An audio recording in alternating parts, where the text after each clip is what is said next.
তাআলা সবচেয়ে বড় উত্তম পরিকল্পনাকারী। তিনি যার ভাগ্যে যেটা লিখে রেখেছেন তার ভাগ্যে সেটাই আছে। আসসালামু আলাইকুম প্রিয় ভিউয়ার্স, কেমন আছেন সবাই? আশা করি আল্লাহর রহমতে সবাই ভালো আছেন। আমরাও আপনাদের দোয়ায় অনেক অনেক ভালো আছি। কিন্তু আমাদের দেশে বন্যা কবলিত এলাকার মানুষ কিন্তু মোটেও ভালো নেই। আমরা যার যার জায়গা থেকে যে যতটুকু পারি অবশ্যই সবাইকে সাহায্য সহযোগিতা করার চেষ্টা করব। গত ভিডিওতে আমি দেখিয়েছিলাম আমি একটা খাট এনেছি, তো সেই খাটটা একটু সুন্দর করে সাজিয়ে গুছিয়ে নিচ্ছি। কিন্তু খাটটা এনে খাটের কালারের সাথে আমার ঘরে যেই ভাঙাচোরা শোকেসটা আছে সেটা কিন্তু একটু কালারের কম্বিনেশন হচ্ছে না। ওই কারণে আজকে আমি পুরো শোকেসটায় একটু সুন্দর করে রং করে একটা লুক দেব। ওই যে পাশেই দেখতে পারছেন খাটের সাথে কিন্তু শোকেসের কালারটা একদম ভালো দেখা যাচ্ছে না। ওই কারণে আমি মাত্র 250 টাকা খরচ করে কিভাবে শোকেসটা নতুন করে নিলাম সেটা আজকে আপনাদের মাঝে শেয়ার করব। আশা করি আজকের ভিডিওটা আপনাদের কাছে অনেক বেশি ভালো লাগবে। আমার ভিডিও যারা দেখা শুরু করেছেন আর এখনও একটা লাইক দেননি, প্লিজ একটা লাইক দিয়ে দিবেন। আর যারা নতুন আমার চ্যানেলটি ভিজিট করছেন চাইলে আমার চ্যানেলটি সাবস্ক্রাইব করে আমার চ্যানেলের সাথেই থেকে যেতে পারেন। আর এই সুরাকটা এনেছি, আসলে সুরাকটা এনেছি আমি অন্য কাজে ব্যবহার করার জন্য। এটা আমি কিন্তু শু রাখার জন্য আনিনি, শু রাখার জন্য পরে আবার একটা আনবো। তো এটা এনেছি আমার মেয়ের কাপড় চোপড়গুলো রাখার জন্য। বাইরে খোলামেলা র্যাকে যদি রাখা হয় তাহলে অনেক ধুলাবালি পড়ে, ওই জন্যই আমি এই র্যাকটা এনেছি যে দৈনিক ব্যবহৃত কাপড় চোপড় ওর ভিতরে রাখতে পারবে।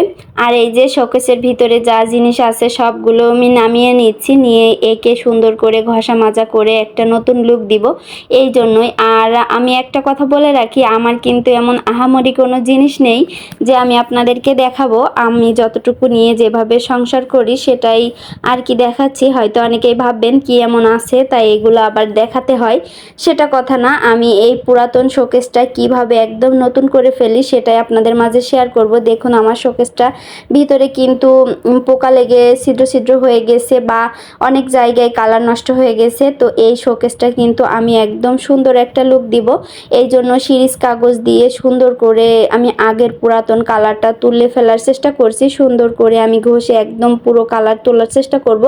তবে সবচেয়ে বড় কথা আমার একটু ভুল হয়েছে, আমি একটু মানে কম ঘষেছি, আরও একটু বেশি ঘষলে কালারটা একটু বেশি ভালো দেখাইতো আর কি।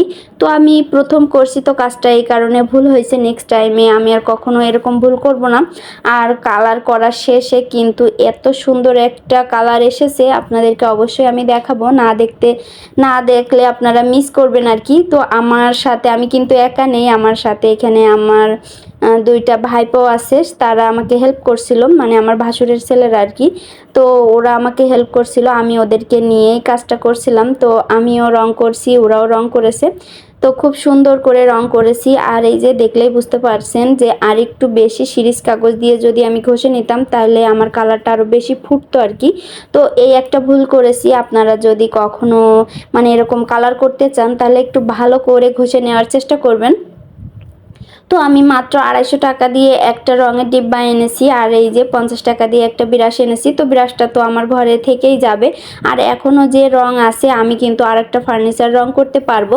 তো মাত্র 250 টাকা খরচ করে আমি কিন্তু এটাতে একদম নতুন লুক দিয়েছি। আর এই যে যেইগুলো পোকায় খেয়ে নিয়েছিল, গর্ত গর্ত হয়েছিল, সেগুলোর ভিতরে আমি কি দিয়েছি, ঘরে যে টাইলস লাগাতে এসে যে পুটিং এনেছিল সেই পুটিংটা আমার ঘরে ছিল, ওটা আমি গুলিয়ে এইভাবে শক্ত শক্ত করে আমি যেই জায়গায় ভেঙে গেছে বা ছিদ্র হয়ে গেছে আমি সেখানে দিয়ে দিয়েছি, দিয়ে সিরিজ কাগজ দিয়ে ঘষে একদম তেলা করে নিয়েছি।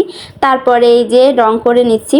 তো রং করার পরে আপনারা দেখতে পারবেন একটুও বোঝা যাবে না। তো আপনাদের যদি কোনো জিনিস এইভাবে নষ্ট হয়ে যায় অবশ্যই আপনারা নতুন করে নিতে পারেন। আমি এটা তো বাদি দিয়ে দিতে চেয়েছিলাম, কিন্তু রং করার পরে অনেক সুন্দর দেখাচ্ছে, মনে হচ্ছে না যে এটা পুরনো কোনো ফার্নিচার। আর নিচে যদি রং পড়ে তাহলে ফ্লোরটা মানে খারাপ হয়ে যেতে পারে, ওই কারণে আমি 2টা সিমেন্টের বস্তা এখানে বিছিয়ে নিয়েছি। যাতে রং পড়লে এগুলার পরেই পড়ে আর কি। তো পুরো বাসা তো আমি লন্ডভন্ড করে ফেলেছি, পুরো শোকেসের ভিতরে যা জিনিস ছিল। আর এই যে খাটের কালারটা আমি আবার একটু দেখাচ্ছি, যেহেতু আমি সিরিজ কাগজ দিয়ে ডলছিলাম ওই জন্য খাটটা ঢেকে রেখেছি। আর এই যে ফাইনালি লুকটা দেখেন, আপনারা দেখলেই বুঝতে পারবেন, আমার আর মুখে বলার দরকার নেই, একদম কত সুন্দর নতুনের মতো চকচকে হয়ে গেছে। আমি কিন্তু শোকেসের ভিতরে থাকা জিনিসগুলো আপনাদেরকে দেখাচ্ছি না, জাস্ট শোকেসটাই দেখাচ্ছি। কালারটা দেখেন কত সুন্দর এসেছে। আর এটা কিন্তু দেখলে মনেই হচ্ছে না যে অনেক পুরাতন। ফার্নিচারটার বয়স কিন্তু 17-18 বছর, কিন্তু দেখেন দেখে কিন্তু মনেই হচ্ছে না যে ফার্নিচারটার এত বয়স হয়ে গেছে। এখন দেখে মনে হচ্ছে একদম নতুনের মতো হয়ে গিয়েছে। তো মাত্র 250 টাকা খরচ করে কিন্তু আমার ফার্নিচারটা একদম ঝকঝকে চকচকে হয়ে গিয়েছে। তো আমি মেয়ের পুরো রুমটাই গুছিয়ে নিয়েছি, সেটাই আমি শেয়ার করছি। তো এই পাশে সুর একটা রেখেছি, তার পাশেই কিন্তু আমি পড়ার টেবিলটা রেখেছি। আর এই যে আমি একটা কথা বলি, এগুলো কিন্তু আমি টেবিলের জন্য যে ম্যাটগুলো কিনেছি সেই ম্যাটগুলোই আমি এখানে বিছিয়ে দিয়েছি, কারণ আমার শোকেসের উপরে যে রানারটা ছিল সেটা একটু নষ্ট হয়ে গিয়েছে। তো আজকে ভিডিও করছি ওই জন্যই, দেখার সৌন্দর্যের জন্য এটা আমি বিছিয়ে দিয়েছি। তো বেসিক্যালি কিন্তু এটা এখানে দেওয়া হয় না, আজকে একটু সৌন্দর্যের জন্য দিয়েছি আর কি। তো ফাইনালি শোকেসের উপরটা আমি এইভাবেই গুছিয়ে নিয়েছি, দুই পাশে দুটো রিয়েল প্লান্ট দিয়েছি আর মাঝখানে একটা আর্টিফিশিয়াল প্লান্ট দিয়েছি। এইভাবেই আমি ঘরটা সুন্দর করে গুছিয়ে নিয়েছি। আপনারা আমাকে জানাবেন আমার এই শোকেসের কালারটা কেমন এসেছে, আমি জানতে পারলে অনেক বেশি খুশি হব।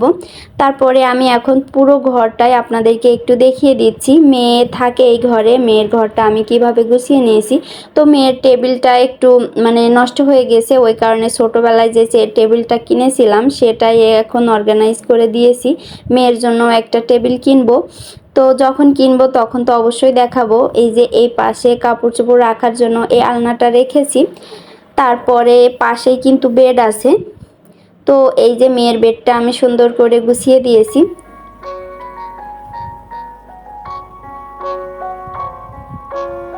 তো বেডের পাশে কিন্তু আগে শোকেসটা ছিল, কিন্তু এখন একটু অন্যভাবে গুছিয়েছি। আপনারা একটু কমেন্ট করে জানাবেন তো, বেডের পাশে শোকেস রাখলে বেশি ভালো হইতো না এর র্যাকটা রেখে বেশি ভালো হয়েছে। তো র্যাকটা রেখেছি এই কারণে, মেয়ের হাইট যেহেতু ছোট, এর উপরে জিনিস রাখলে মেয়ের নিতে বা কোনো কিছু থুইতে মেয়ের অনেকটা সুবিধা হবে, এই কারণে আমি এই মানে র্যাকটাই এখানে রেখেছি। আর শোকেসের হাইটটা তো একটু উঁচু, তো মেয়ের তো কোনো জিনিস ওর উপর থেকে নেওয়া বা থোয়া একটু বেশি ঝামেলা হয়ে যাবে, ওই কারণে এই র্যাকটা রেখেছি। ওই যে ছোট একটা ওয়ার্ড্রপ আছে প্লাস্টিকের, এটার ভিতরে মেয়ের মানে যাবতীয় জিনিস রাখে আর কি, হেয়ার ব্যান্ড, ক্লিপ এগুলা। আর এই যে মেয়ের পড়ার টেবিল, এখানে মেয়ে পড়তে বসে। আর সব সময় তো মানে ডাইনিংয়েই আমি বাচ্চাদেরকে যখন পড়াই, মেয়ে তো ওখানেই পড়ে, তো যখন একটু বাড়তি পড়ার প্রয়োজন হয় তখন এখানে বসে। তো বাড়তি পড়ার চেয়ে কিন্তু সকাল থেকে একদম 9টা পর্যন্ত মেয়ে টিউশনি করি, তাদের সাথেই পড়ে, আবার রাত সন্ধ্যা থেকে রাত 10টা পর্যন্ত তাদের সাথে পড়ে। এই টেবিলটাতে অত বেশি পড়ে না, তারপরও গুছিয়ে রেখেছি, যখন সময় হয় তখন পড়ে নেবে আর কি। আর এই যে আমি 3টা প্লান্ট দিয়ে রেখেছি, আর্টিফিশিয়াল আর রিয়েল দিয়ে আমি শোকেসটার উপরে গুছিয়ে নিয়েছি। জানি না আজকের ভিডিওটা কার কাছে কেমন লাগবে, তো অবশ্যই ভালো মন্দ দুইটা দিকই কমেন্ট করে আমাকে জানাবেন। মন্দটা জানালে আমি খুশিই হব, কারণ আমি সেটা সংশোধন করার চেষ্টা করব। আর এই যে টেবিলের পাশে কিন্তু চেয়ারটা রাখা যায় না, কারণ শোকেসের গ্লাস টেলাসে লাগতে পারে, ওই জন্য মেয়ে পড়া শেষে এক পাশে এভাবে টেবিলটা মানে চেয়ারটা গুছিয়ে রাখে, আবার যখন পড়ার প্রয়োজন হয় তখন আবার চেয়ারটা ওখানে টেবিলের ওখানে নিয়ে যায়। তো এই যে আমাদের গ্রামের মানে মধ্যবিত্ত পরিবারের একটা রুম আর কি, হয়তো ভাববেন যে রুমে কোনো জিনিস নাই, আবার কি এত ভিডিও করে দেখাচ্ছে। তো আসলে যে যেমনভাবেই বসবাস করে সে তো তেমনই দেখাবে, তাই না? এটাই হচ্ছে সবচেয়ে মূল কথা।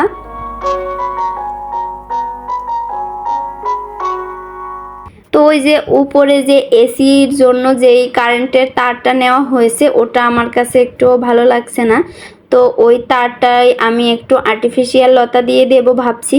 তো ওটাতে আমি এখন আর্টিফিশিয়াল একটা লতা দিয়ে দেব।